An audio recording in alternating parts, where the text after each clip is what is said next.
I was getting kind of a negative feeling about it, which was strange because I loved this guy's message, you know. And about 10 or 15 minutes into it, I kind of turned it off. And I recognized something. I recognized the folly, you know, of philosophy. And I also recognized the folly of religion. Now religion is necessary, religion is great, don't get me wrong, but when I say folly, I believe we sometimes we fall into the same trap the folks that were listening to this philosopher speak, you know, during his lecture, is that we hear a message that's excellent. Now tell me if you've done this before, okay? You go to church, and you hear the minister ministering a message, and it's a wonderful message. Maybe it's a message about love. Maybe it's a message about peace and about maybe humility. A message even about the crucifixion and the resurrection, or a message about the Christ being born, you know, in a manger, and you know, glory to on earth and on heaven, you know, to men, and all this good stuff. And we read and we hear about loving our brothers, you know, as ourselves. We read about our finances, you know, and all these things we read and we hear about ministered in church, and it sounds good, and we love it and we embrace it. And as we decide, you know, I'm adopting that, I'm changing as of this day. You know, how many times have we done that? So many times.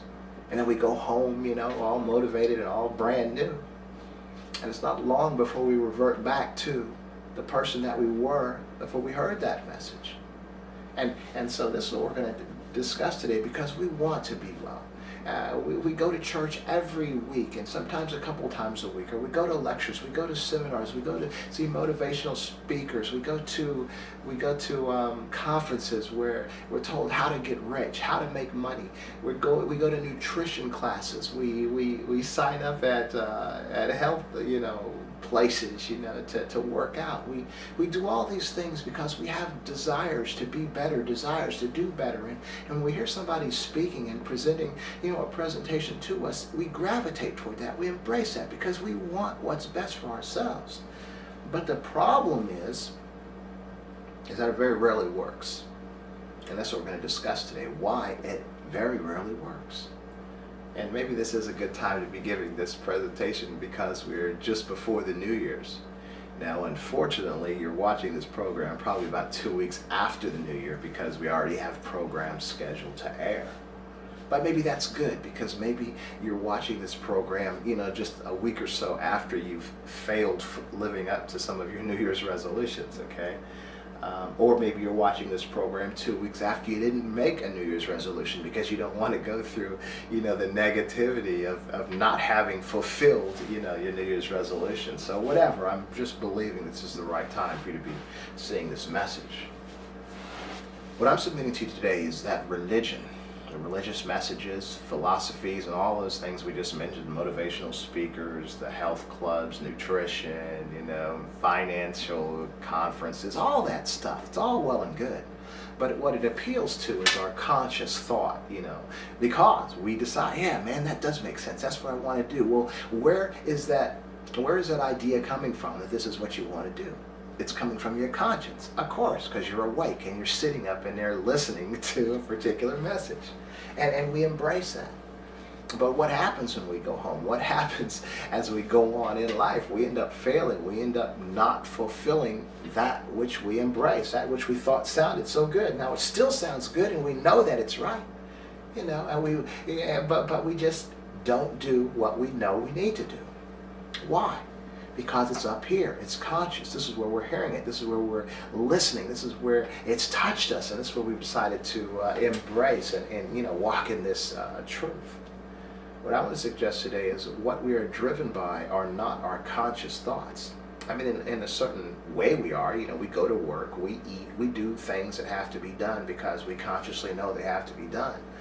But we are driven by subconscious motivations that are sort of, you know, hidden, you know, within our mind, in our subconscious. And that's what we're going to deal with today. This is where I believe we're lacking. This is why we're not finding wellness. This is why we're not doing so good. because we are victims to our subconscious cravings, the subconscious manifestations, or well, our conscious and physical manifestations of subconscious issues that are created by negative experiences that we've had in our life, even from the time we were born, from the earliest of memories or experiences. Those negative experiences and positive experiences, we've never forgotten. Now, we may have forgotten them consciously, but they're embedded somewhere in our subconscious. And maybe we're not dealing so much at the moment with the positive experiences, because positive experiences usually lead to positive manifestations. And that's why they're determined as positive experiences. But negative experiences, what we're talking about now, the negative experiences that we've had all through our lives and suppressed.